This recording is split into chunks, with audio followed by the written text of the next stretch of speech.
দর্শক আপনারা যুক্ত হচ্ছেন ডেইলি সান লাইভে। শাহবাগে শরীফ ওসমান হাদির মরদেহ দাফন করার পর শাহবাগে এখানে বিক্ষোভ করছেন ইনকিলাব মঞ্চ সহ বিভিন্ন রাজনৈতিক দলের নেতাকর্মীরা।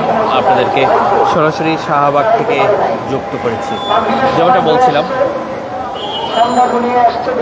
শহীদ ওসমান হাদি চত্বর ঘোষণা দিয়ে শাহবাগে জড়ো হয়েছেন ওসমান হাদির জানাজায় অংশ নেওয়া মানুষজন। এখান থেকে তারা দাবি করেছেন দ্রুত ওসমান হাদির হত্যাকারীদেরকে, যারা গুলি নিক্ষেপ করেছিল তাদেরকে গ্রেপ্তার করে বিচারের মুখোমুখি করার জন্য। বর্তমানে ইনকিলাব মঞ্চের যে সদস্যরা রয়েছেন তারা বক্তব্য দিচ্ছেন এবং তারা শীঘ্রই ওসমান হাদির শহীদের বিচার দাবি করছেন।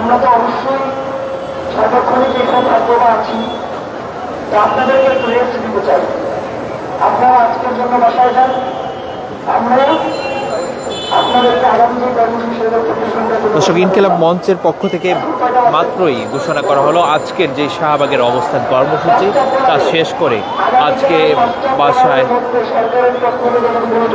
যাওয়ার জন্য বলা হয়েছে এবং আগামীকাল 5টা 15 পর্যন্ত 24 ঘন্টার একটি আলটিমেটাম দিয়েছে শিক্ষার্থীরা। এই 24 ঘন্টার মধ্যে যদি সরকারের এই 24 ঘন্টার মধ্যে যদি সরকারের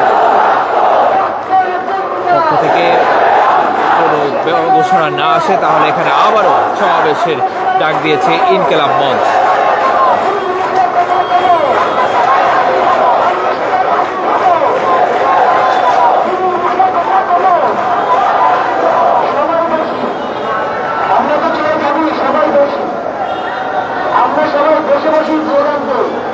আমরা খুব ভালো করেই জানি যে বৈশ্ব স্লোগান দিলে খুব একটা মানে পাওয়া যায় না, খারাপের স্লোগান দিতে হয়।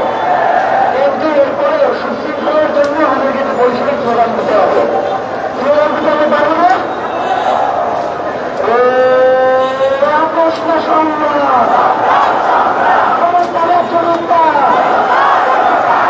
দর্শক, যেমনটা বলছিলাম, শরীফ ওসমান হাদিকে হত্যাকারীদের গ্রেপ্তারের দাবিতে 24 ঘন্টার সময় বেঁধে দিয়েছে সরকার এবং 24 ঘন্টার মধ্যে তাদেরকে গ্রেপ্তার এবং দৃশ্যমান অগ্রগতি না হলে আগামীকাল 5টা 15-তে তারা আবারও মাঠে আন্দোলনে নামবে বলে ঘোষণা দিয়েছে। আপনাদেরকে সরাসরি যুক্ত রেখেছি শাহবাগ থেকে।